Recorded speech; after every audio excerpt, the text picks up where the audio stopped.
This is our second session of running the claiming from the UIF Temporary Employee Relief Fund. And when I say the second session, what I mean is that we ran this presentation yesterday. I in fact see that there's some of you who attended yesterday and are attending again today. Either it didn't sink in or you enjoyed it so much, or in fact, you've got nothing to do. So it's one of the three, and I suppose it's pick any one of them.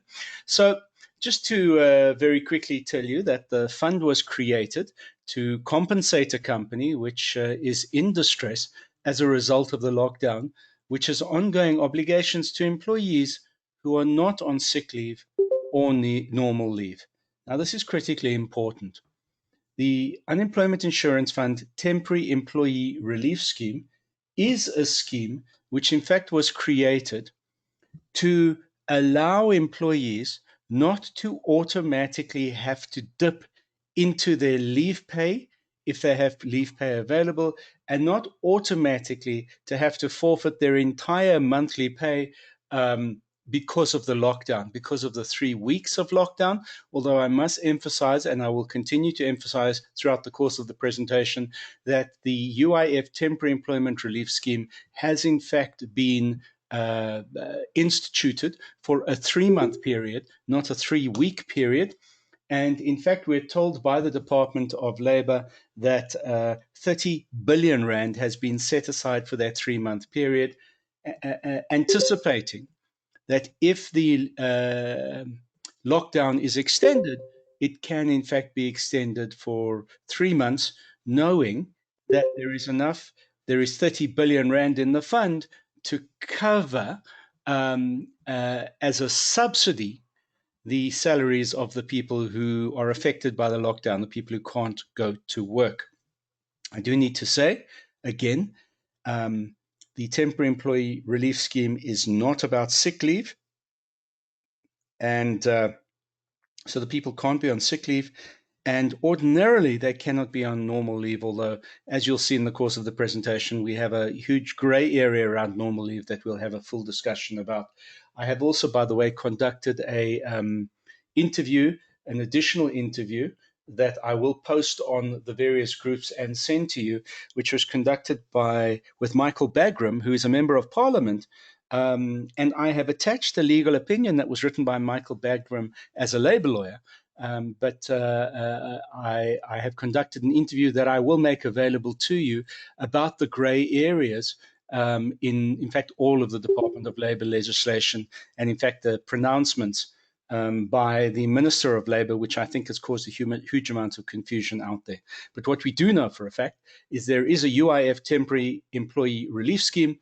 It is intended to say to employers essentially this: because you are locked down, because you're proving to us that your company is in distress, which means you're not trading, you're not making income, and you've shown us that in the 3 months prior to the lockdown, you were making income, and because you are continuing to honor your employment obligations to your employees, irrespective of how you're funding that, we will subsidize your payroll costs during this lockdown period, initially for a 3-week period, but potentially up to a 3-month period.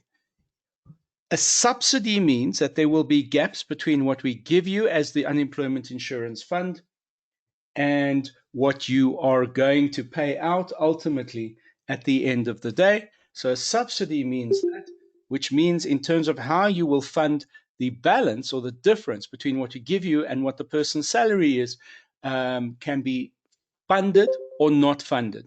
If it's funded, then you will deduct it from normal leave.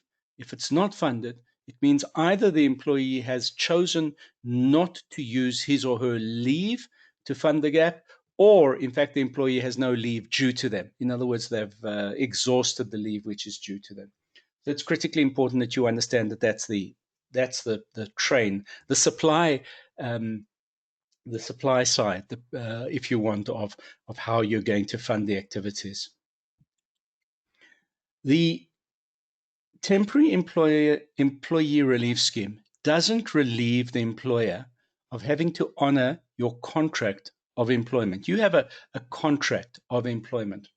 And to some extent, this is where Michael Bagram and we don't differ, but we see things slightly differently, but we arrive at the same conclusion. Because he simply says that, no work, no pay. And I say you cannot apply no work, no pay if you've got a contract of employment with the individual and the layoff is of no fault of the individual and of no fault of the company. However, you can fund what you have to be paying that individual out of their leave. In other words, you can pass the risk onto that employee. You take the risk as the employer in terms of cash flow, but you owe the employee that money anyway. It's a contractual obligation. You have to pay them leave that's due to them. So you're really simply prepaying the leave that's due to them. But you certainly are sharing the risk. Your risk is cash flow. Their risk is that they can lose some of their leave money, or leave pay, which is due to them. Right. Good. So it compensates part of the employer's salary, payroll expenses, and this is important, after the fact. Now, initially, we were told that the Department of Labor and the UIF will pay within 5 working days or within a week. But in reality, we are now told, by way of one of the documents that the Department of Labor through the UIF have released, that in fact, they will take 30 days from the date of invoice to pay after the verification of the documents that have been submitted to them. And part of what you submit to them has to be proof of the fact that you've made payment. So there is a misnomer, there is a misdirection in a part of the regulation that says that they cannot earn any other income. Yes, on the one hand, you're not paying them any other income because you're simply settling with them the leave that's due to them. It's not regarded as income, but it is a payment to them nevertheless, which then gets set off against any refund or what I call rebate from the UIF, Department of Labor, and that will be, the Department of Labor say, within 30 days of receipt of invoice. So it's critically important you understand there'll be a lag and you'd be responsible for that cash flow bridging time period. Good. And please, if you do have any questions, and I see Annette has included the question, just put it into the chat line or just put your hand up by unmuting your microphone.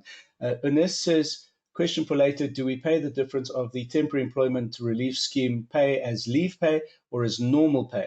The code is different for the IRP5. And that is a fantastic question. So let's try and answer that question for you. It is very definitely leave pay. You are prepaying them out on leave that is due to them because, as Michael Bagram says, you reserve the right to tell them when to take the leave. And so you're saying now, because of the lockdown, you take the leave now, and only the amount of leave, which will be the difference between what the Unemployment Insurance Fund will refund and through the TER system or scheme, and in fact what the gap is. So you formularize or translate the gap into the number of days of leave, and that's what you deduct from the leave which is due to the individual.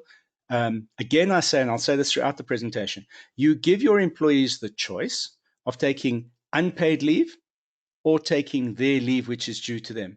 Only in the instance where there is no leave due to them do they take unpaid leave, or do they not get paid for that gap element of what you're not going to be paying them out after the UIF payment has been made back to you. Good. But Renee says, can we let them take leave in advance? Renee, in effect, that is exactly what you're doing. You're not so much taking leave in advance, but you are directing that this is the time they will take their leave, which is due to them, for purposes of plugging the gap between what the Department of what the UIF refunds and what is owed to them in terms of their leave pay in relation to the full salary that they should be earning at the end of the month. If there is not enough leave pay due to them, if there's not enough leave due to them, then in fact that is unpaid. The balance is unpaid. So that must be made very, very clear to them in writing. Tian also says a question for later. My question? Sorry, yes? Sorry, so what I mean is, if someone's leave cycle starts now, they've joined the company on the 1st of March, 2010 or something. So the new cycle starts now. So they're only going to start building up their 21 days. Can I let them take leave and say, like, December, we're not going to close, so you can take your December leave now? Because by December, they'll have accrued the leave. So it is absolutely within your discretion to do that. Obviously, you're taking a risk because of the situation, the current economic situation with the lockdown and with the current economy. But you're perfectly able to take that risk. So you can direct that we're allowing you to take the first 15 days of leave, or the first 21 days of leave that is due to you in advance, knowing that we will work through the normal shutdown period of the business, or whatever you want to say to them in that regard. You're fully entitled to say that. And by the way, you will have seen prognostications from the Minister of Labour to the contrary. There is no regulation, there is no law that says he's right. And in fact, a member of Parliament, and remember, every minister is responsible to a portfolio committee in Parliament. Well, a senior member of that portfolio committee in Parliament, Michael Bagram, has said very specifically that the minister is wrong. And in fact, there is a interview that will be sent to you a little later today or in the course of the weekend, where you'll be able to listen to Michael saying that. Tion's question is, from a timing perspective, do we start the TR application for March payment or from April onwards? So Tion, we had this question yesterday, and the answer is on the 15th, or by the end of the month. It's up to you when you want to submit your invoice. But whenever you submit your invoice, you're entitled to claim for the 3 weeks, even if the first of the 3 weeks was in March. So remember, it's not a, I'm just going to mute that microphone. So it's not a calendar month. It is for those 3 weeks of layoff, whenever those 3 weeks of layoff in fact occurred. So moving on. In paying the employee's monthly salary, employers must recognize that the rebate will set off part of the salary expense, and unless the person is paid at the minimum wage, which is 3,500 Rand or less, never the total amount. What that means is that the minimum, so the minimum salary, the national minimum salary is 3,500 Rand, and UIF have said we will pay that to 100%. And in fact, if the person is earning, for whatever reason, in some kind of regulated or sectorally determined industry or sector, if they're earning less than the minimum wage, we will pay 100% up to 3,500 Rand. And then from there, there is a sliding scale that applies from 60% at the lowest levels all the way up to 38% at a ceiling of 17,700 Rand. Beyond which nothing of what the person makes. So a person might make 50,000 Rand. It's only the first 17,700 Rand at 38%. So the ceiling, the highest level of UIF payment will be 38% of the first 17,700 Rand of a person's salary if they make more than 17,700 Rand. So it's important to understand that. That's how that particular element works there. So in making an application to the Unemployment Insurance Fund, the key documents you will require, which will be verified, and I focus on this term verified because you do need to understand it. The Department of Labor, through the division of the UIF, says we will verify as much as we can on receipt, but we also reserve the right at any stage down the line to continue to verify. Even if we've already made payment to you, we're going to continue to verify. And if we determine that you've either overstated income or whatever it is, you will have to pay us back. And provision is made in the memorandum of agreement for you to pay us back. So these are the things that you're going to need. Number one, a letter of authority on an official company letterhead granting permission to an individual specified to lodge a claim on behalf of the company. So Rene, in your instance, you're the person that the company says has to lodge the claim on its behalf. So you need a letter of commission, a letter of authority from the CEO of your business saying that you can deal on behalf of the company for the UIF-TER scheme with the UIF department. The second document you will need is a memorandum of agreement, and we'll be talking in detail about the memorandum of agreement, but you need a memorandum of agreement completed between your company and the Unemployment Insurance Fund. Now, let me pause at this stage and say, ladies and gentlemen, there is generally a scenario where a UIF claim is submitted by the individual on whose behalf the UIF contribution has been made if they lose their job or they're retrenched or they go on part-time, whatever it is. So it's their responsibility to apply to the UIF in any of those instances. In this instance, however, the Commissioner of the UIF has said this is just too big for us to handle in too short a period of time. We just do not have the capacity to deal with millions of workers out there. And so as a result, we will want to deal directly with the companies. So the company submits the form. The company at the end of the day will get the payment back from us. And the company is responsible then for making that payment and in fact, passing that payment on down the line. So that's a critically important difference to how this UIF program works as opposed to how all the previous UIF programs have worked or may have worked in the past. So that's very important for you to understand. It is very, very different to how it's worked in the past. The Unemployment Insurance Fund is saying we want to work through the collective organization in this instance. So an organization that employs 100 people as opposed to working through each of those 100 people individually. So that's a very important difference and a very important distinction that you do need to be aware of, ladies and gentlemen. Now, please understand, and I suppose forgive the Department of Labor for really playing catch up here.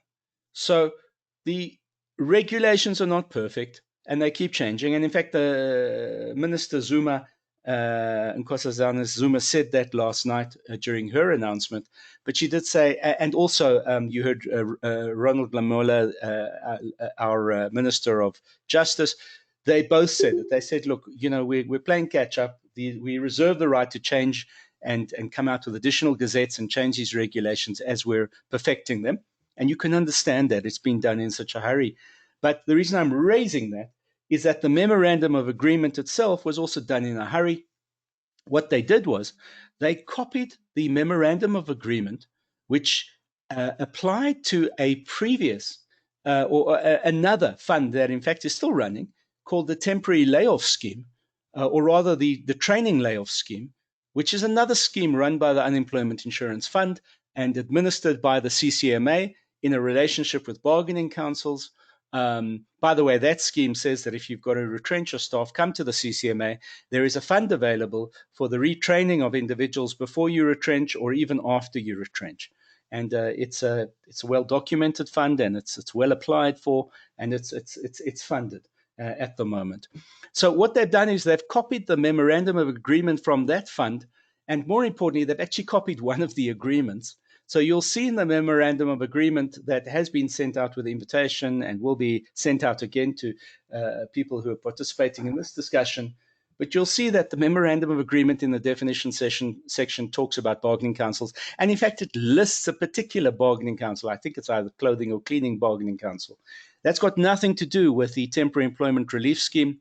What we're talking about here, it should have been erased. It should have been deleted from that paragraph, but it wasn't. So please just completely ignore any reference to a bargaining council in that regard and the name of the bargaining council in that regard. This agreement was really put together for bargaining councils to enter into, but they've amended it, or they're using it as the same agreement, which will be entered into with you, the employer, on behalf of your employees. In other words, any collective organization. And there are also instances where there are some bargaining councils that will take on that responsibility as a collective organization on behalf of its members. But ordinarily, you need to take out any reference to a bargaining council, and you simply need to substitute the employer for the bargaining council in this agreement as you go through it and you amend it. The memorandum of agreement is only applicable to employers that have more than 10 employees. So please understand, if you employ less than 10 people in your business, you do not need a memorandum of agreement. You just need to do the rest of the application process, and the Department of Labor, through the Unemployment Insurance Fund, will not insist on you submitting a memorandum of agreement. So I'm going to re-emphasize that. If you truly are a small or emerging business that employs less than 10 people, you do not need a memorandum of agreement for purposes of your application to the UIF for the Temporary Employee Relief Scheme. The prescribed template that will require critical information from the employer has also been attached, by the way, to the invitation. There is a prescribed template, and you go through that template and you fill out the ID number of your employees and all the other details of your employees, and that has to be sent back to the Unemployment Insurance Fund, and I'll talk about how it gets sent back in a moment. And then obviously it says you also have to submit evidence of payroll as proof of the last 3 months of that you paid the individual. So from that you can take it that only an individual who has been on your payroll for 3 months or longer will be considered for the scheme. We did have the question yesterday, what about someone who's only been on my payroll for 2 months or 1 month even? What you have to do is you have to write to the Department of Labor on the same email address and ask them for condonation of the fact that this individual has only been on your payroll for 3 months or for less than 3 months. One has no idea as to whether or not they have criteria for applying that application of condonation or not, but that's how you would handle it. You can, by the way, if you find that there are many of you in one industry and you've got time to do this, you can, by the way, work through your business association or even go directly to your bargaining council and ask them to do it on your behalf with the Unemployment Insurance Fund. The problem is that the vast majority of bargaining councils are on lockdown themselves. They're not regarded as essential services. And unfortunately, a large proportion of the Department of Labor officials are either on lockdown or working remotely. We understand. We don't have any proof of either, but we certainly understand that. And then obviously confirmation of bank account details. Now, we had this discussion yesterday, and since then there have been a number of comments and statements by experts out there. Sorry, yes, someone wants to ask a question? Yes, if you're the owner of the business... Who are we talking to? It's Russell from back upstairs. Oh, hello, Russell. Yes. If you're the owner of the business and you got to send the letter, do you have to give yourself permission, or how does that work? Or get your co-director to give permission, or what happens there? So rather err on the side of caution, and as the director or owner of the business, give yourself permission as if you want the manager of the business or the managing director of the business. Remember that if you're an owner manager of a business, you actually wear two hats. In terms of the Companies Act, you are a director of the business. And in terms of the Labor Relations Act, you're an employee of the business. And so the director of you has to give the employee of you permission and authorization. So it does sound strange, but what you have to remember for legal purposes, I understand. that your company has a separate... It's the hat scenario when you're doing... I know that hat one, cat for this and cat for that. Okay, cool. All right, thank you. No, that's great. Thanks. Right, so moving on then. So this is the question. Do I open a bank account or not? So the initial indication from the commissioner of the UIF was, no, you don't need to open a bank account if you're a company. It is only a dedicated bank account for a bargaining council that receives masses of funds and has to disseminate those funds that need to open a bank account. Guys, let's not beat around the bush. If you're going to receive UIF money, then my recommendation and my suggestion is that you do this. Number one, you open a bank account and it's that bank account that you send proof of to the UIF. So you would have a letter from the bank to say we've opened this bank account on behalf of this company, and that will suffice for that requirement. That's the first thing. Just open a bank account. I know we said yesterday there was no need to, but there's been significant chatter which has convinced me it's just easier to say open the bank account, because there are provisions in the memorandum of agreement for auditing of your bank account at some stage, or at least for your auditor at the end of this entire process to send a letter through to the UIF to say we've audited the accounts, money coming in, money coming out was related to this scheme, COVID-19, temporary employment relief scheme, and the payments from the UIF. A question I had yesterday over the phone was, should I transfer the money I'm going to pay the individuals into that bank account to show that it essentially constitutes a loan account from the bank, from the company, then pay the individuals from that bank account, receive the money from the UIF into that bank account so that a proper and clean reconciliation can be done. Because what the Department of Labor don't want to see is you putting your UIF money into a general bank account and really paying electricity and water and lights from that general bank account. Because even though there's nothing wrong in doing that, they could raise an objection at some stage, and you'd rather not that doesn't happen. Why transfer the money into that bank account if you've created a bank account that you're going to pay out on payroll? Because in fact, that payroll is not a traditional or a normal payroll in your business. It is a prepayment against essentially leave money that you're already holding in trust. Except, for example, in Rene's case, where you're making a prepayment against leave, pre-allocation of leave, in fact, that hasn't yet been earned. But for all other intents and purposes, you're holding that money in trust, even if it's just nominally in trust, against your leave pay contingency. And therefore, that gets transferred into this particular account from which the payments get made. And it then becomes very, very clear that you're not paying traditional or normal salary, but in fact, you are still living up to your employment obligation to the individual to make sure that they take home pay at the end of the month if they have any leave due, and if there's been any UIF money that's been paid. It just makes it cleaner. It's more administration for you, but it certainly does just make it cleaner. Kate, and I know you're going to say something before I even say something, and that is, yes, it adds a huge amount of administration responsibility to you, but better safe than sorry, I suppose. And remember, it's an art, not a science at this stage. So I do apologize for saying that again and again and again. It's an art, not a science. Is there anyone who wants to ask a question? I do hear some murmuring in the background. Hello, Ava. Can I ask you a question? Yes, of course. Who's that? Oh, that's Gabby. It's Gabby. Yeah. I wanted to ask you, if you're a sole proprietor, right, and you employ, people underneath you, but in your personal capacity, then obviously, a letter of authority, in your personal name, you're saying, and the bank account can be your personal bank account? Well, it shouldn't be your personal bank account. If you're a sole proprietor, you should still be running a separate account for your business.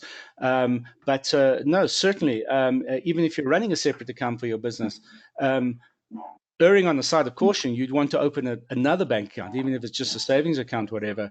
So the answer is two answers to your question, or rather, you've asked two questions. Number one, if you're a sole proprietor, you still have to acknowledge in some way or another that you have authority to act on behalf of what you're trading under, the business you're trading under. And number two, from an account point of view, it's always prudent to have a separate account and rather than run it through your personal account. Thank you. Although, Gavi, knowing, what you might want to ask next, I'm going to say this very, very specifically. There are absolutely zero. You are not allowed to make any deductions whatsoever set off against the money received from the UIF fund, which means that if your bookkeeper says, look, I can do it for you and I'm going to charge you 5,000 Rand to do it, that 5,000 Rand has to come directly out of your normal running accounts in your business, cannot be set off against the money received from the UIF. You need to be very, very clear and careful about that. Look, ordinarily, the UIF money is not even going to cover the full salary you want to pay the person. So you're not going to have any space to set off other expenses. But don't set off other expenses. That's the point. And that includes interest, penalties, whatever it is your bank might charge you. You're going to have to pay all of that out of your normal account and not out of the account reflecting income from the UIF. I just need to please caution you at this stage to understand that that's a critically important point. Right. All documents must be submitted to one email address, clearly identifying your company name, your registration details, the name and contact details of the person making the submission. And that email address is COVID-19 UIF claims at labour.gov.za. I want to say something in this regard. And I know I'm sounding like a devil's advocate, but do not assume, ladies and gentlemen, that because you send an email through to the Department of Labor at this address and you get a response, do not assume that the responses are anything other than robot responses or form responses. We know that there are many Department of Labor people who are either not working at all or working from home remotely, but very few of them are in the office. And so as a result, there is a huge amount of automation that's gone on in the Department of Labor. And so as a result, you would in all likelihood be receiving form emails back rather than there being a person on the other side. So do not ask a question, get a form response back, and assume that is permission or authorization to do anything. What do? Send through another letter to say, thank you for this response. I therefore take it that this is what you're authorizing me to do, and hope that that will be sufficient for you to take whatever action you need to take. Again, unless you physically get hold of an individual, where it is clearly an individual you're talking to and not a robot, not an automated machine that's processing your call or processing your application, then do not take it that you have authorization to do anything. I cannot emphasize this enough. I just want to quickly see. There are quite a few questions that have come through. I love the way you guys are asking questions. Please, could you give us the definition of layoff? Oh, thank you for that. Well, if your staff are working from home but don't really have any work to do, as business has stopped, are they really working from home? So the answer is your business is not locked down if your staff are working from home.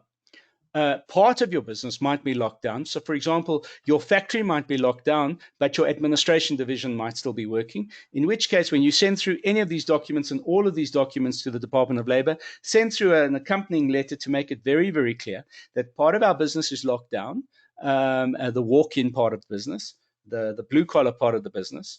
And these are the employees who are affected and therefore temporarily laid off for a period of the lockdown and therefore qualifying for the temporary employee relief scheme.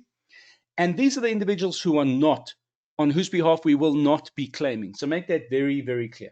But a lockdown is a lockdown. It means your company is not trading. Now, if you have a very small maintenance crew, because as the president said in his initial lockdown announcement, there are some businesses where the machines need to be switched on because otherwise those machines break, for example, the mines, etc., then you need to draw that distinction with the Department of Labor and say, these are the people that we will continue to pay and therefore are not covered by this TER application. That's all you have to do. The one thing I do want to say, and I'm talking now with 20 years of experience in dealing with the Department of Labor and at least 15 years of that dealing with the UIF fund as well, I have not in a single day ever had a no from the UIF, which is unreasonable. And I'm not trying to be melodramatic here. I'm simply stating a fact. I've dealt for many clients with the UIF, trying to regularize client accounts, etc., and I've never had a no. It's always a how, irrespective of who you're dealing with at UIF. There are fantastic people there.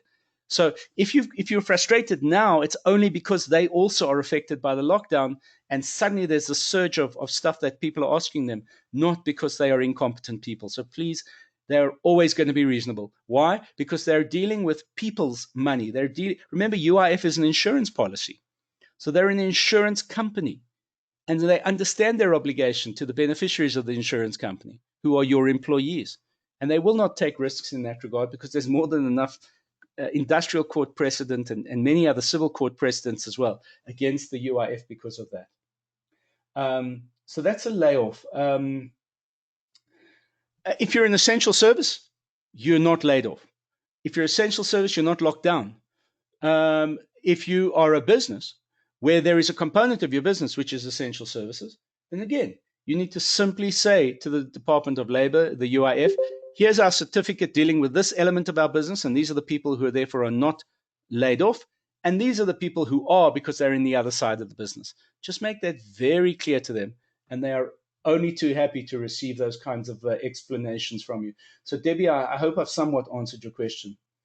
Can you use your existing bank account? Michelle asks. Yes, you can.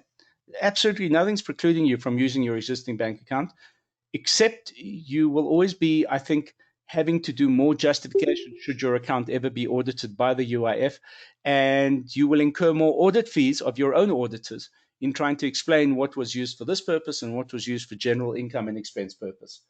Can you use a bank account that is currently being used solely for payroll purposes? Of course you can, Mohammed. There's no problem with that. Again, as long as you can distinguish between what's payroll and what's this gray area called prepayment of leave. But certainly you can. Renee says, I have 3 companies with their own accounts, 1 salary account for all 3.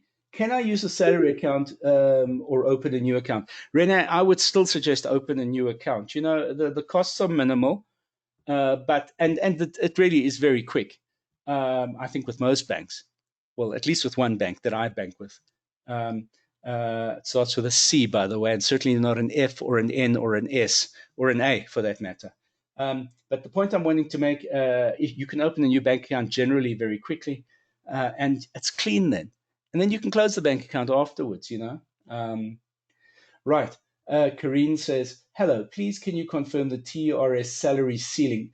There is no salary ceiling, Karine, and this question has been asked again and again and again of me.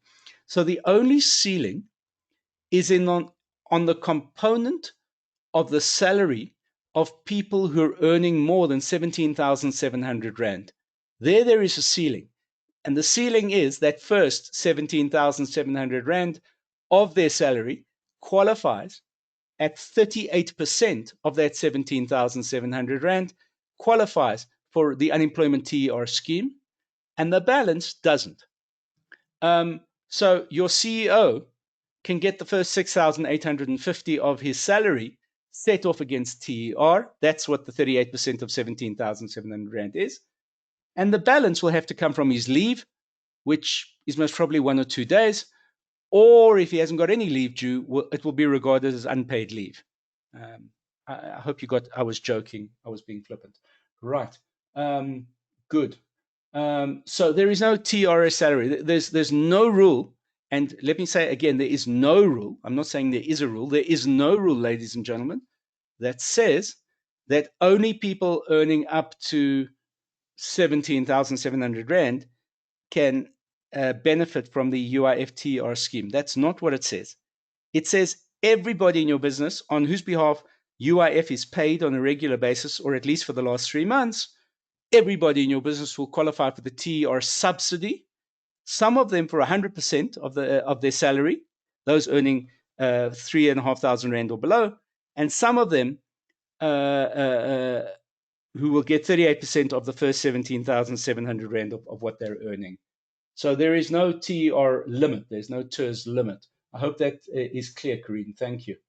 Kate says, it's my understanding correct. We are claiming for 3 weeks only, and the MOO provides for 3 months in the event that the lockdown period is extended beyond 3 months. So for planning, we should only look at 3-week recovery on the sliding scale as explained. Kate, that's absolutely correct. So if you're locked down, or if you've closed your business on a voluntary basis for a period longer than the lockdown, you will only be able to qualify at this stage for TERS funding for the first 3, or for the period of that closure, which coincides with the 3 weeks of the lockdown. So if you closed a week before the lockdown and you said we're only opening at the end of April, for example, then it is only for the 3 weeks coinciding with the lockdown that you will qualify for TERS. So you won't qualify for the first week, but you'll qualify for week 2, 3, and 4 of your voluntary lockdown, and thereafter you won't qualify for any of the additional time. And that's where the rest of the leave becomes important, or unpaid leave becomes important. So it's a good question, and the answer, I hope, is self-evident from what I've said.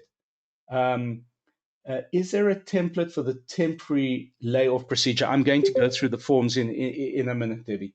Those forms, by the way, have all been sent to you, but I'll go through the forms in a minute. Franco, would undock work. Sorry, who's that? It's Russell. Oh, yes. All right, Russell. So just a quick one.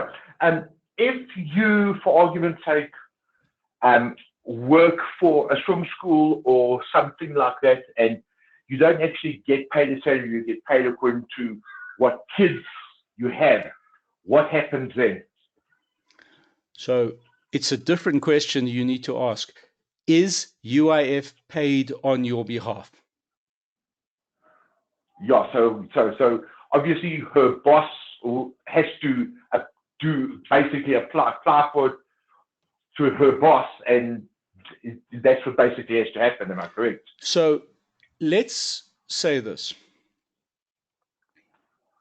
Legally, if a person is doing a minimum of, I don't know, 20 hours a month, up to maybe 60 hours a month, depending on the rate of work, Yes. after the first 3 months, that person is going to be a permanent employee of the business, and therefore UIF must be paid on that person's behalf for the average. Yeah, that is paid. It is paid. Yes, correct. If it's paid for the average, then it's against the average over that 3-month period of payment that you can then claim. Okay, so then I must just send her like I was going to. Okay, yeah, because she's a difficult lady. All right, so you can Okay.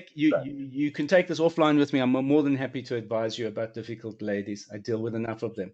Right. No, And let me tell you, the men are more cranky than the ladies. I just need to add that before someone attacks me. No, I'm being dead serious.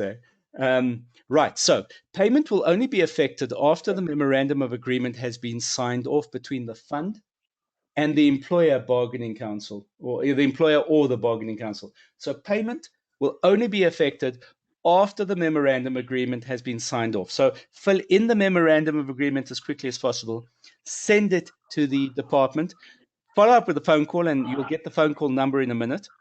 Send it to them and say, please, I need it signed by you guys, because when I submit my invoice to you, I do not want to not get payment from you because the MOA has not been signed. I just want to go to Franco's question very quickly. Sorry, Franco, I did skip you.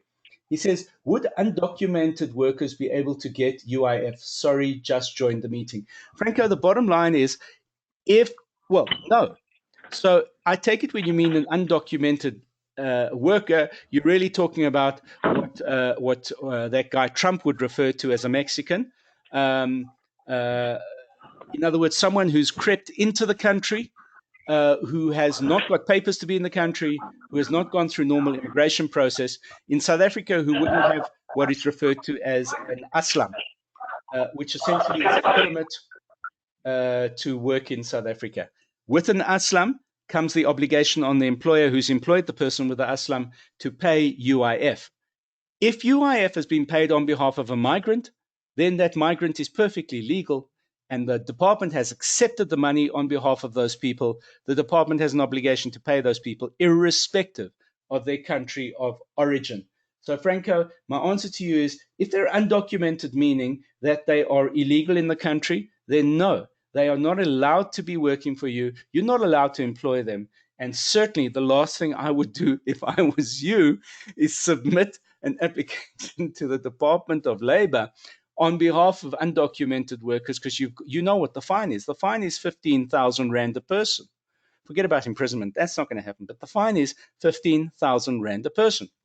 So you're essentially going to the department that has the inspectors who are authorized to come out to your workplace and say, we're checking for undocumented workers. You're sending them a letter to say, I've employed undocumented workers. So please be very, very careful on whose behalf, because remember, you're the custodian of that person's UIF claim. You're the broker. You're the insurance broker in this case for your employees. And you're communicating with the insurance company that is licensed you to deal on behalf of those employees. So be very careful about the information you take to the Department of Labor, which could get you into trouble down the line. I hope that's been clear, Franco. And please, if it's not, feel free to contact me. Jason asks, how are commission earning salespeople reimbursed by the UIF, on their basic or their basic plus their average commission over the past 12 months? Well, it's a good question, Jason. The bottom line is the information you give the UIF is the information that they will work off. So if there's a basic salary in your industry, and well, let me start with this. If there's a bargaining council in your industry, the bargaining council will have already sent you an instruction to factor commission in to how you calculate the wage of the individual as a minimum wage or beyond a minimum wage. So an element of commission will factor into their basic wage for purposes of the calculation. And in that instance, it's only that element of their income that you're going to the Department of Labor with and saying to the Department of Labor, we want TER against this amount. If there is no bargaining council resolution, then essentially you can either use the law of averages because you've been paying UIF on the basis of averages, which includes basic and commission, or just basic. It is totally dependent on essentially what you've been paying UIF against. But in that instance, you would need to say, and I'm coming to this a little later, where I'll show you that the Department of Labor says one of the requirements is tell us what the minimum wage is for that job, either because it's a bargaining council agreement or because there's a statutory determination or because we're relying on the national minimum wage, which is 3,500 Rand. So tell us what the minimum wage is that you're applying for this individual. Now, as I say, if you're in a very regulated industry with an active bargaining council, you would have a formula already that your payroll department is using. If you're not, it's totally dependent on how you've paid UIF. I'm sorry to sound so vague, Jason, but that's the way it works. Okay, moving on. So again, just sign the memorandum of agreement and send it as early as possible to the department, even if your other documents are not ready. Say, I'm pre-sending this to you to get it signed, and please, all the other documents will follow. Follow up with an email and then a phone call. Please do that. Do not wait until the 15th or whenever it is you're going to submit your invoice with an unsigned memorandum of agreement. You might have signed it, but if it's not a bilateral agreement, it's not a bilateral agreement. Remember, the Public Finance Management Act does not allow the UIF, if it's a rule of the UIF that the MOA has to be signed, the PFMA will not allow the minister to sign a check to say, pay this person, even though we don't have a signed MOA from them. So please always be aware of that. I cannot stress that enough. And as I just said, if you fall into an industry or sector which has a bargaining council or are subject to a Department of Labor statutory determination, let me just distinguish between the one and the other. A bargaining council is where employers and employees enter into an agreement which regulates their members and then sometimes ask the minister to extend that agreement to cover non-parties or parties who are not members of the employer association or even the trade unions. So that's a bargaining council agreement. And those bargaining council agreements will regularly negotiate on wages and conditions of employment. And that's where you would get the minimum wages the minimum salary scale for all of the jobs under the auspices of that particular bargaining council.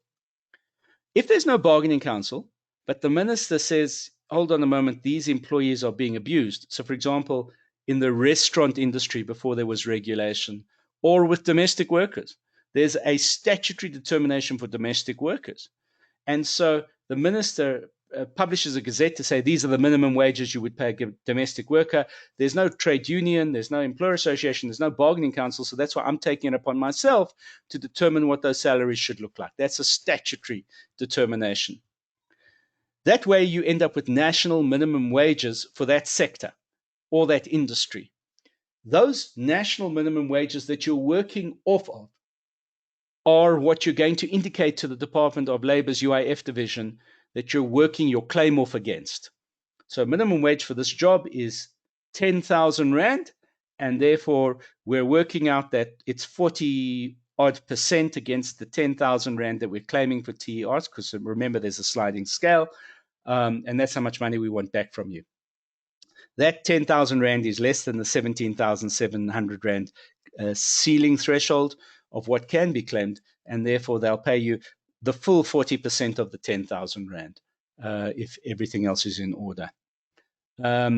You can get your minimum national minimum wage for the sector from an employer association you might be a member of, or from a trade union. In fact, it's better for you to go to the trade union. They're more likely to have your wage scales than your employer association would.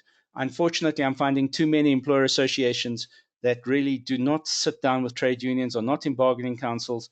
I sometimes wonder why someone becomes a member of those employer associations. So it's always better to go to the trade union or the bargaining council and ask for the minimum wage scales rather than necessarily to your employer association. Fine. If you do not have any of those things, then you will always fall back on the national minimum wage, and you have to indicate per job, per individual, that it's the national minimum wage that you're going to be applying, the 3,500 Rand a month. Good. It's crucial, and incorrect stated values might result in serious delays in the processing of the benefit payments. That's not me saying it, that's the document from the UIF that says it. So the additional, so before I carry on, any additional questions anybody wants to ask? I know I'm rushing through things I don't mean to.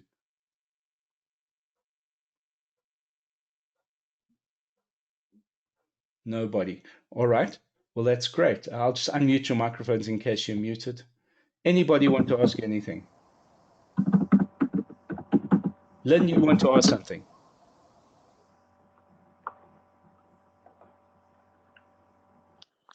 No. Okay. I'm going to move on.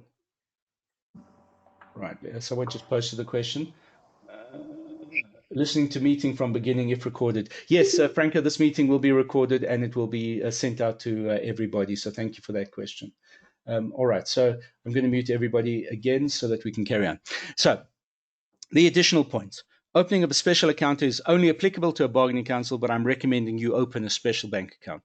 If you represent more than one employer, because there are some brokers around who are going to offer to broker your interests to the UIF, they have contacts, they have a streamlined group of employees who can do it in a much more productive way.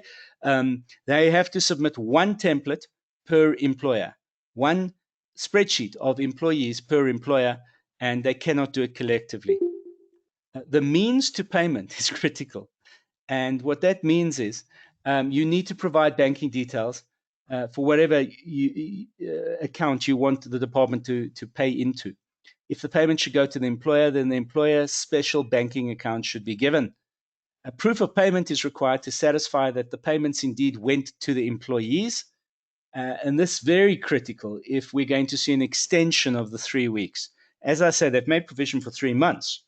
So if we do see an extension, you're always going to have to remember that your second invoice and claim is always going to be dependent on you proving that in the previous period, you actually made the payment to the employees. Now, the inquiry telephone number for you to check that they've received documents, that where's your MOA, etc., etc. The inquiry telephone number for you to phone on is 012 337 1997. 012 337 1997. 012 337 1997. Debbie asks another question. Please, can you explain how we apply less hours of work? Oh, Debbie, that's a fantastic question. Let me tell it to you this way. So the UIF have a number of schemes that predate the UIF-TER scheme. The TER scheme only deals with a lockdown of the business. So it doesn't deal with the fact that there are some employees in your business who are on short time. You've reduced the amount of time they have to work for you, either remotely or in the office or whatever it is. But the UIF have another scheme which compensates people who've had reduced hours. Because remember, the UIF is an insurance policy. So up until now, they've been insuring against retrenchments, dismissal in some instances, although not in all instances, and reduced hours. However, that's not the temporary employee relief scheme, which means the company doesn't then apply for an employee with reduced hours. The employee with reduced hours, when they've been paid short, essentially, goes to the UIF in their own capacity and says, I've got an insurance policy with you if I'm paid short. Here is the proof that I've been paid short. And therefore, I want to lodge a claim on the sliding scale of what I'm being entitled to. I want to lodge a claim to compensate me for that short payment. If you've been paying UIF on their behalf, then they're entitled to lodge a claim and the UIF have to pay them. I urge you to listen to my interview with Michael Bagram that I'll send you a little later, but there is a possibility outside of the TER scheme that they might have to wait long for their payments. He's of the opinion that the UIF have not been paying people for a couple of months now because they've been coming to him and saying we haven't been paid. But that's a different situation. I think there's too much riding on the department doing the right thing here for them, in fact, to do the wrong thing and not pay out against TER. I might be wrong. You never know.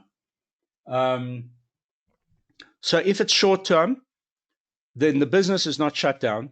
The business can't prove distress, and I'll talk about distress in a minute. And therefore, it's a different claim made by the individual this time, not by the company. The company can't claim on behalf of the individual for short time. I hope that answers your question, Debbie. Renee says, what about full-time? What about full-time for less salary? Full-time for less salary is a reduction in the rate that you're paid. That wouldn't qualify because that's not short time. That is a different that's sacrifice. what I'm saying. Full time for less salary. What's happened is there's a letter that's come out, and this is for my sister, to say that they have options of taking a 5%, a 10%, or a 15% salary cut, depending on whatever it is. All right. So I'm going to say what I said yesterday also, Rena, and that is this. We are now bordering on what is considered to be an unfair labor practice unless the company has entered into a Section 189 process. That Section 189 process has its own procedural mechanism, its own rules, and a company cannot unilaterally make that decision because it has a contract with the individual, contract of performance, to pay them a salary. And in this instance, the company can allege, hold on a moment, no work, no pay, and you'll listen to Michael Bagram and you'll see his legal opinion in that regard. But that's not the same thing as I'm going to expect the same amount of work from you, but I'm going to pay you less unless you agree to that. You can try as an individual and claim from the UIF under the reduced hour formula. But in that instance, you would need then to get your employer to give you a letter to say it's reduced hours rather than the same number of hours at reduced pay. Because the same number of hours at reduced pay becomes an issue of labor relations. That had nothing to do with the UIF. You're not insured against that with the UIF. So the second question is, an international company has to fall within what our law prescribes, not what their law prescribes. Absolutely. Remember that an international company that applies international law to local employment relationships is subject to our court system, our CCMA system, irrespective of whether they have a footprint or not here. And so the assets of the company can be attached with an order of court if that company is not trading under South African law. Absolutely. Okay. Good. Okay, Moving on. You. Right. No, thank you. Let me just mute everybody's microphone. Right. So moving on. Okay. So the memorandum of agreement. If there is a bargaining council in your industry, get a certificate from the bargaining council to allow you to deal directly with the UIF if the bargaining council is open. If you try to phone them or email them and they're not open, there's no one at work, then you can simply say to the UIF, we have tried to get a certificate from the bargaining council to deal with you guys directly. They're not open, and that's why we're doing an MOA directly with you rather than through our bargaining council. Just remember, ladies and gentlemen, you might get some confusion from the Department of Labor.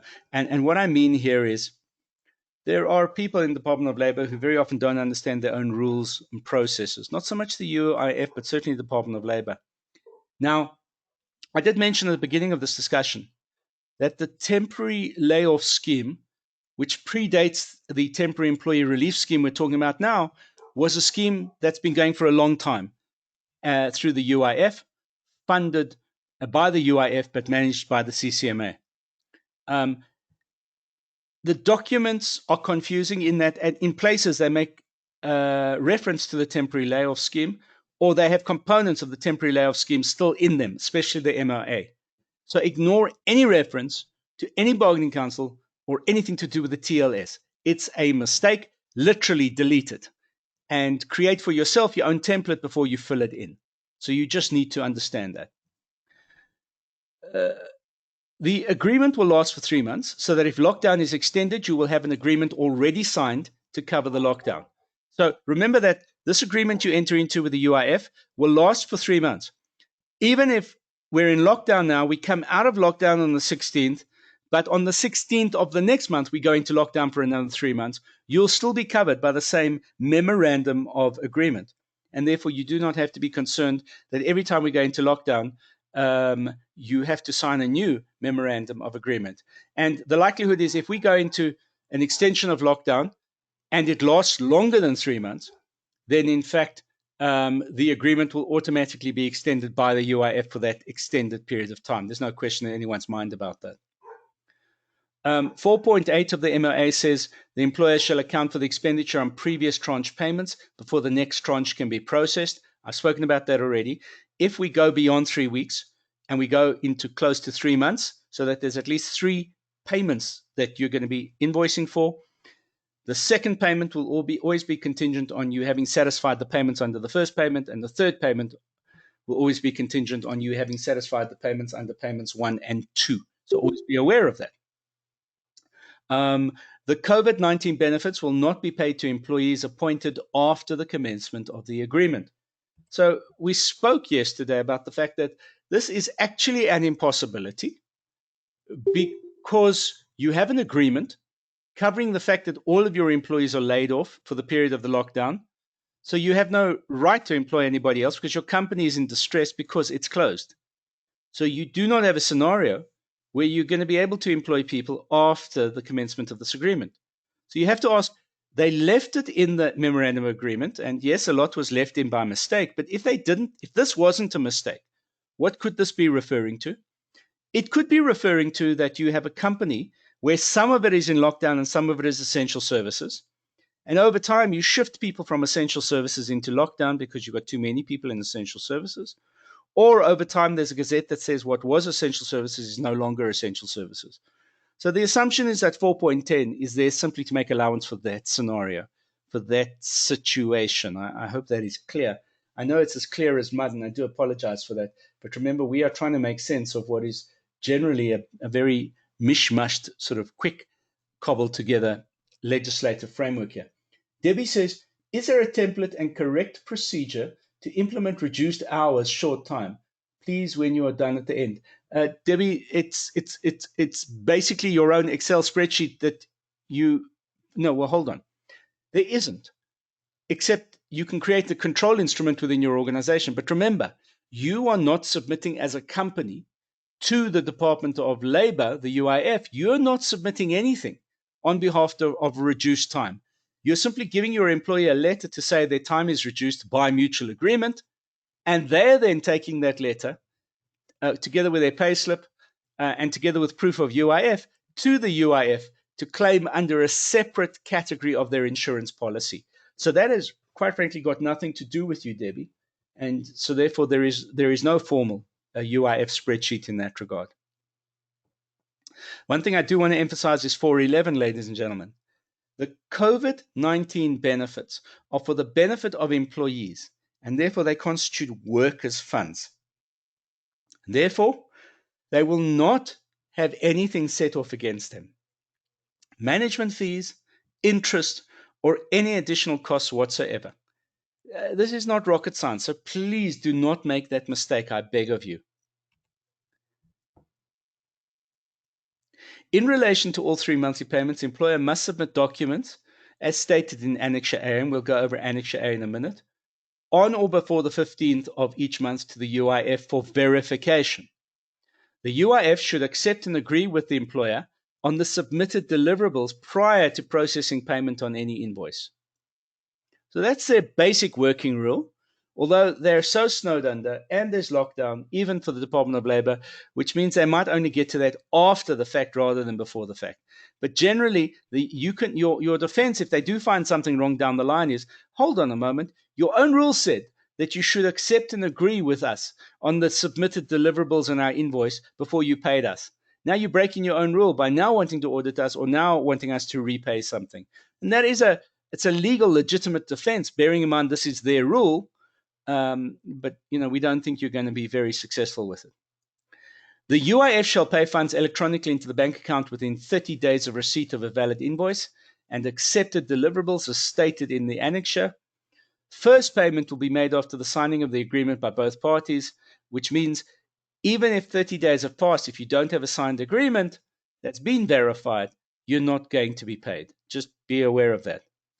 UIF has the right to request financial documents to prove the company was in distress. Now, this is an issue that has to be discussed.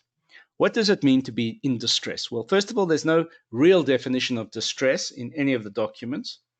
So conventional wisdom says there are two elements of distress. Number one, you have to submit your bank statements to prove distress or a letter from your auditor. So your auditor might simply say, we've examined the bank statements. For the last 3 months, the average income was R1 million a month.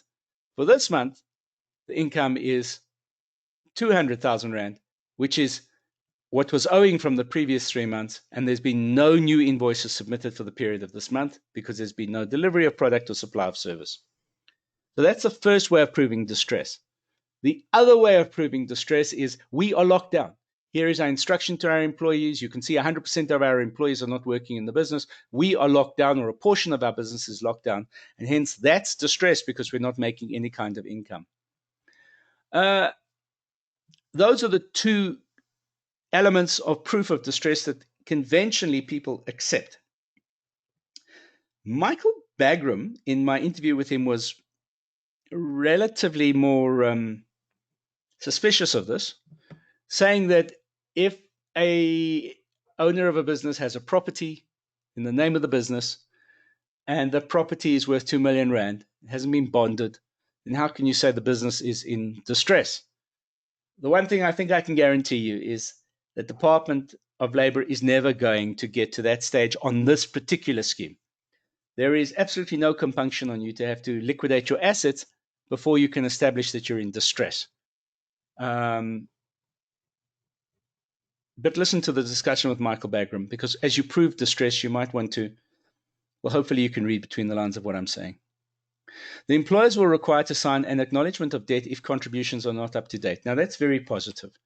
There are instances, ladies and gentlemen, where you might not have paid the proper amount. So, for example, increases, you might not have paid UIF on increases. You might not have got to it.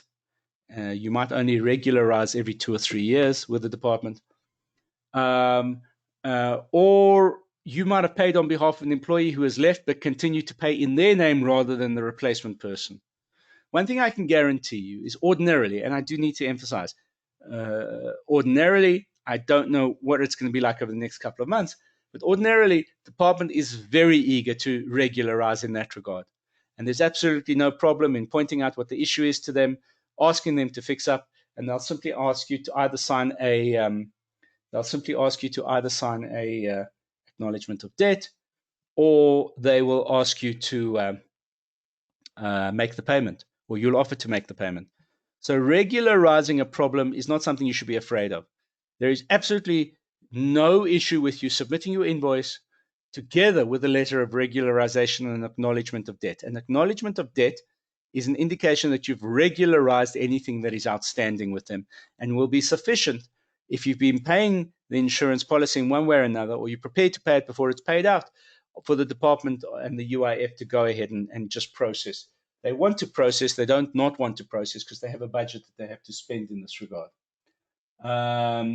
Just following up on Debbie's question, yes, but do we need to give them a specific letter and say the right thing? Debbie, what you're saying, if it's short time related, because your question is still related to short time, what you're simply saying is to the employee, here is an acknowledgement that you have agreed to go into short time instead of being retrenched in the business, and that will suffice.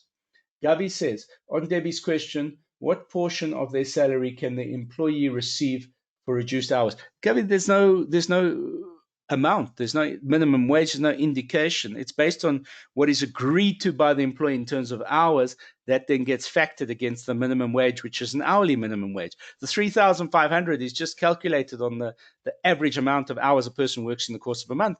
But the real minimum wage is the 20 Rand an hour. That is the minimum wage. So you do it on an hourly basis, Gavi. You don't do it on any other basis.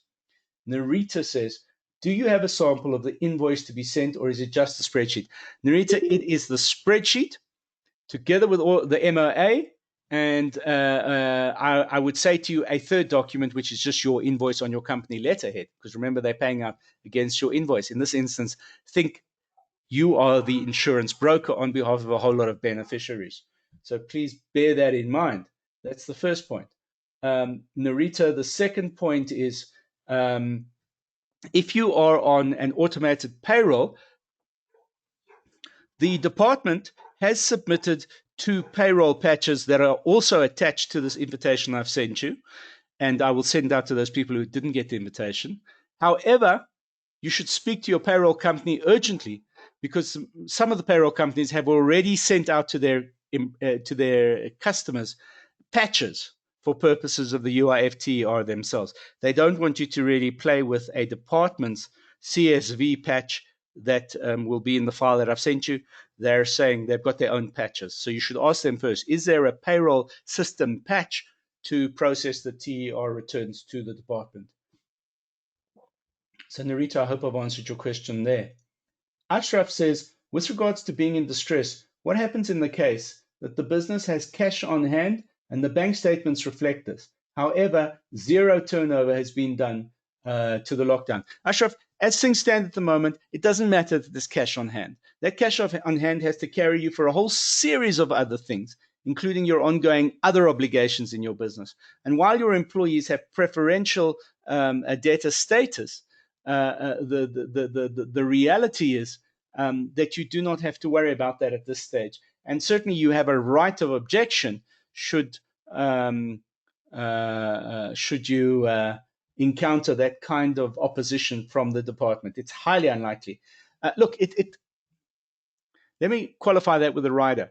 They're capable of coming out with anything in regulations and government gazettes, but I don't think they've got enough time on their hands to be working on regulations, while at the same time they're supposed to be getting this thing ready for the 15th of April. So I don't anticipate a regulation specifically trying to define distress as more punitive or negative than the way I've currently defined it for you. But what you might want to do is actually just send a letter yourself to that email address and say, this is how I'm defining distress. Do you have an objection? Now, remember, if it's a form email address, it's highly unlikely there's someone behind it, which means they might just send you a form letter that has distress in it somewhere, or a real person might send you an email back, in which case they're opening a channel of communication to you.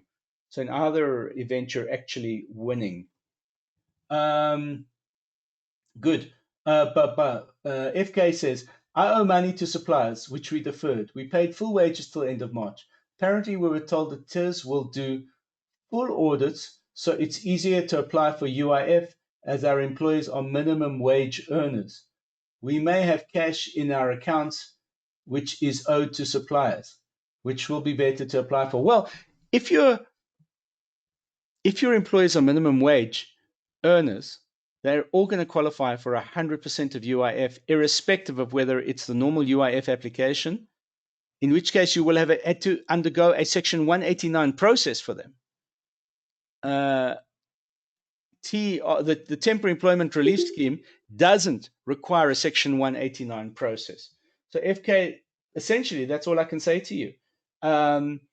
Is the fact that you're blowing your entire cash flow on paying your suppliers, and please, I'm not making a judgment there, because obviously you must pay your suppliers, but your preferential, your employees have a preferential claim before your suppliers do to any of the cash that you've got on hand anyway. So you've just got to be very careful how you negotiate that. And you could be opening up a minefield for yourself, particularly if you're unionized. We are small SMME with under 8 employees. Well, then you don't need a memorandum of agreement. Megan, our company is on partial lockdown, call center staff and sales team. These staff have been placed on forced annual leave and we've also given staff additional lockdown leave at the cost of the company and have relaxed leave policy terms. My question is, if an employee has no leave and their leave runs into a negative, can the employee claim for these costs that became a liability to the business? Now, the company must claim for these costs if it's under the TER system. Secondly, if the lockdown extends, we place these staff on unpaid leave, do we only apply for the TERS benefit then? Yes, the answer is absolutely. You always only apply for the TERS benefit. Let me restate that. You always only apply for the TERS benefit. All of the balance of the gap that you're plugging by paying them will come out of their leave. And if there's no leave, then you won't pay that gap. You won't fund that gap yourself. Unless you decide to. You might decide to give them what is referred to as special leave and therefore fund the gap yourself. How do we know how much this benefit payout will be? Good question. Well, it starts at 100% of 3,500 Rand or less. And then from 3,501 Rand upwards, it moves to 60%. And at the very least, at the senior 17,700 Rand level, it's 38% of that 17,700 Rand. But in the documents that I've already attached, but that I can send to you again, in those documents, there is a calculator to calculate your UIF. I doubt that it's been adjusted for the lower levels at 100%, but certainly it does show you a sliding scale. You simply put in the salary amount and it works out what the UIF is that you would be entitled to claim for. If I'm a business owner and I've reduced my salary and hours, can I apply to UIF? Of course you can. If you've paid UIF on your behalf within the ceiling of what the UIF deals with, you can definitely claim. Narita, thanks. Thank you, Narita. And then Debbie, finally, please can everyone post their questions to everyone? It's very useful to see your questions and then hear the answers. All right, I'll try before I close this chat down, I'll try export the chat. Thank you for that, Debbie. All right, so continuing with this. Good. Okay. This next point is quite interesting in the sense that under the Memorandum of Agreement, ladies and gentlemen, your company becomes the vehicle for education and communication for the Department of Labor and, quite frankly, every other government department, which means they will send information to you, and you've agreed by signing the agreement, you've agreed, oh, and by the way, we will disseminate information you send us to our employees. So you become a channel of communication to your employees on behalf of government. One thing I do want to say to you, and I had a very interesting question on this one, is, we have 1,000 employees. If the department sends us a 10-page booklet or a 20-page booklet, are we obliged to print that booklet and physically give it to the people? Answer is no. You are obliged to disseminate the information in the form you've received it. What the department might say to you is, oh, and by the way, can we deliver 1,000 booklets to you, and will you then physically hand them to your staff? In which case you'll say, with pleasure. But you're not obliged to enter into any expense incurred by yourself on behalf of the department or any other government department for this purpose. So while you're entering into an agreement that says, I will be your communication partner, the cost of communication outside of literally receiving an email and sending it on will be for the department itself. So this document here is Annexure A. And ladies and gentlemen, Annexure A again was adapted from the training layoff scheme, which was originally part of the MOA. So you'll see that there's some of the things that doesn't make sense in terms of temporary employment relief, but it's generally okay for you to use. Annexure A tells you that you've got to have a budget for COVID-19 benefits, which, as Kate said yesterday, should be regarded as annual. You need to say the number of employees that you have in the business and those you're claiming for, the monthly benefits, what the value of those monthly benefits are, and then what 3 months worth of those monthly benefits could be. Because what this information is important to the Department of Labor is for them to be able to calculate and say, hold on a moment, these are all the claims coming in. Is 30 billion Rand enough to cover this if it goes to 3 months? And then the maximum benefits payable to a participating employee, as I said to you, is 17,712 Rand. I left off 12 Rand just to be able to round it off during my discussion. The blocks, the blue block, the green block, and the rose block, or whatever that third block color is, those blocks detail 3 payments over a 3-month period. So 6.1 is month 1's payments and what the deliverables are. 6.2 is month 2 payments and what the deliverables are. And 6.3 is month 3 payments, and in fact what those deliverables are. So just be aware of that. Good. Any questions in this regard? I'll unmute your microphone in case you want to ask something. Any questions anybody wants to ask?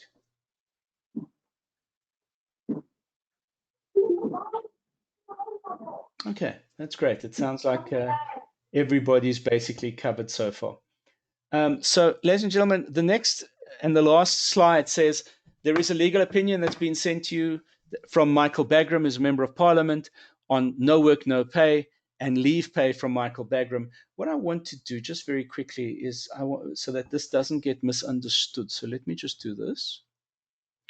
And let me quickly pull up what Michael says and put it on the screen for you. But this is his opinion. He says, He says, we must remember that we're governed by our labor legislation. There are 2 pieces of labor legislation, Basic Conditions of Employment Act and the Labor Relations Act. The question of payment during the lockdown period is simply answered as follows. Definition of wage is an amount of money paid or payable to an employee in respect of ordinary hours of work, or if they're shorter than the hours an employee ordinarily works in a day of a week. So basically, that's all you have to pay the employee for. However, remember, as far as the TER is concerned, you're not paying them for that. You are paying them at the very most for leave that you're holding in trust for them. So you're not paying them for hours of work. But read his opinion. And he says, as far as the Labor Relations is concerned, the Labor Relations Act is concerned, so that's the Basic Conditions of Employment Act. There is no entitlement to payment whilst employees are on lockdown, except you remember you owe them the leave, and that's what you would be paying them. He says there's been a request made by the Department of Labor for employers to consider paying their employees whilst on lockdown, or at least trying to make the difference between payment from the Unemployment Insurance Fund and the actual wage. Yes, he's right. There was a request.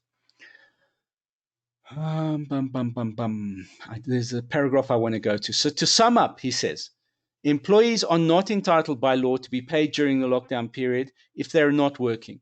And the employer may unilaterally place the employee on paid leave if there is paid leave available to that employee, which essentially is everything we've been saying in the course of this discussion. So this opinion has been sent to you, as well as the interview which I've conducted with him will be sent to you. I haven't had a chance to actually edit the interview yet. So please just bear with me in that regard. So, ladies and gentlemen, that's the presentation. I'm now going to open up for questions just to see if there are any final questions any of you might want to ask. Any questions anybody wants to ask?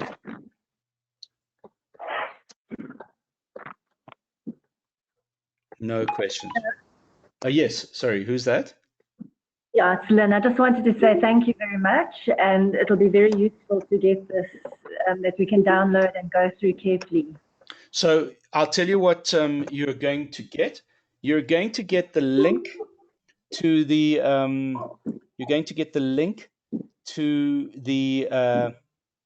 this discussion. You're going to get this presentation. You're going to get all of the forms which we've spoken about in the course of the presentation, including the patches for your payroll system if you have a payroll system. You'll also get the legal opinion, and then at some stage during the course of the weekend, certainly not today, you'll also get the interview which was conducted with Michael Bagram. To the tenants on the call, can I say to you, we will be having a completely different discussion next week about your status as tenants in relationship with your landlords and what it is we're planning down the line as the South African Independent Tenants Association to deal with in terms of your landlords, but also in terms of your banks. So please, when you get that message as a tenant, please agree to attend that webinar. I think it'll be very much to your advantage. I just want to see, are these all questions? Yes, sorry, let me just deal with some of the other questions. How often will we be doing webinars? Megan, we'll be doing webinars all of the time on every issue that we can think of, certainly when there is new regulation and legislation. This is the 6th webinar we've done so far within this group over the last week. We'll continue to do them, I promise you that. FK says we applied for unemployment insurance fund when the lockdown started. How do we now apply for TRS and cancel? Well, Megan, that's a good question. Thank you for that. Sorry, FK, that's a good question, and thank you for that question. So you are entitled to amend your application to the Unemployment Insurance Fund, because when you applied, there was no TRS scheme that had been announced yet.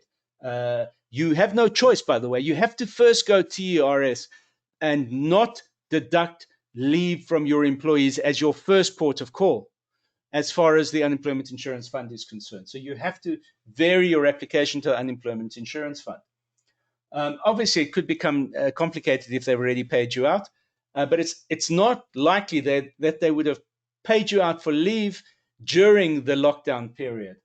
Annette says, right. Tian says, so just to understand this correctly, if you place an employee on forced annual leave for 3 weeks, say his annual leave only covers 1 week, can we apply for TERS? You have to apply for TERS, Tian. So you have to amend that process. And importantly, you have to communicate that amendment to your employee. So it's not a unilateral decision. Dear employee, good news. Whereas initially we told you have to take 3 weeks leave, you only have to take the difference between what we get back from TRS from the UIF for you and what we pay you out for that period. So we're going to reduce the number of your leave days, which in fact we're going to be dipping into. So it's a good news communication to your employees, but you have to communicate it, Tion. I urge you, I beg you to understand that. Good. Someone says, how's the rash? I don't know what rash you're talking about, but I assume it's fine. Thank you very much. Good. So, ladies and gentlemen, yes, who's that? Can I just ask you, regardless of what the salary is, whether it's 40 or 50 or 75,000 Rand, you're going to get paid 38% of 17,000 Rand. Rene, let me put it to you a different way. Anything over 17,720 Rand, you will only get 6,850 odd Rand, which is 38% of that 17,000 Rand first amount. Okay. So when I do that form with the calculations, that's what I'm putting in for all those people, 6,800 Rand. Absolutely. What I'll do very quickly, I know some people have signed off and I apologize for that. Let me just show you that form very quickly, ladies and gentlemen. This is the form that gets sent out to you. And let me see if I can maximize this for you so you can see it. Yeah, there you go. So here's the form. This is the form that gets sent to you. It's already been sent, but I'll send it again. As you can see, it says your UIF reference number, your shutdown, the date of shutdown, which will be the date the president announced, shutdown till, which is the 16th, your trading name, contact number, email address, ID number. So it's only the ID number. They're not asking for the employee number. And then everything else that goes along with that. So that's a form that, in fact, you're going to be asked to deal with. One of the documents that has been attached and already sent to you, but will continue to be sent to you, is this COVID-19 TRS Easy Aid, which basically tells you everything we've spoken about so far. And then these are the files that get sent to you, the patches for your system for CSV filing for your system if you're an automated payroll system. So those are some of the things that get sent to you. So please watch out for them. At what point do you calculate on that form the amount that you're claiming? Because you're obviously putting the full yearly salary or full monthly salary in there. Well, you're calculating it on the you're calculating it on the, so your remuneration monthly, your employment start date, your employee end date, which essentially will be the date of shutdown, sector minimum wage you're applying, leave income during shutdown, and then their system will automatically calculate that for you. So you don't need to calculate it. You're calculating it for your own benefit, your own purpose. But their system will calculate it for you. This will be input into their system. So how do you invoice them if you don't calculate it? This constitutes your invoice together with a covering letter. On behalf of the following. following. Just the invoice. No, this Sorry, okay. together with the covering letter. So on behalf of the following employees, we hereby attach the spreadsheet for purposes of the invoice. I'm just looking for one thing. There was, if I can quickly identify it, someone did send through some things for you to be aware of, bearing in mind that they, sorry, I'm just quickly searching for something on my WhatsApp because I just got an email that makes a lot of sense for you. If I can find it. From the HR department, they were in fact processing it. If I can't find it, I'll send it to you as a cheat sheet. But basically it says our HR department have picked up some things about full stops as opposed to commas, etc., and how you navigate this form. So I'll send that to you, ladies and gentlemen. I cannot find it straight away because I just received it, but I will send it to you. It might save you a little bit of time. Good, thank you. All right, Renee, look, it's an art, not a science. I mean, the bottom line is, like I keep saying, it's an art, not a science. I cannot give you definitive answers. I can only try and give you some answers. And as a community, if we all work together, we'll end up with all the answers. I mean, I sound like a politician, but that's the reality. Good. Thank you. Just to confirm, you will How be do you get paid for this? I don't get paid for it. That's not why we're doing it. We're all shut down. So it's just to keep my mind active, because otherwise I would go nuts. Jason says, just confirming you will be sending these forms via email. Jason, yes, I will send them via email, but they've already been sent to you. If you receive the invitation, I'll just quickly illustrate because some people don't know where to find it. Let me find my invitation. I actually sent it to myself. So I'm just quickly looking for my own invitation.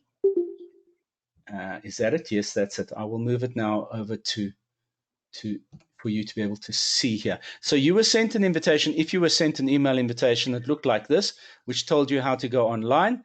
But at the bottom of the invitation were all of these attachments. So all of these attachments are at the bottom of that invitation, including the presentation. And also I sent the legal opinion that was sent out by Michael Bagram. Please WhatsApp me if you haven't received it, and I will endeavor to get it to you directly. But what we will also do is put everybody's name in an email list, and then I'll send the attachments again to you just to make sure that you received them. Good. Any further questions, ladies and gentlemen? Debbie says, please could I get sent the invitation? Oh, sorry, Debbie. Good. All right. Thank you. I will send that to you as well. All right. So everybody, thank you so much. Please, you now need to brave the traffic going home. So if you're going to Pretoria, you'll be going home and it might take you years and years, but please be careful out there. It's a nightmare. Cheer, everyone. Cheers. Bye.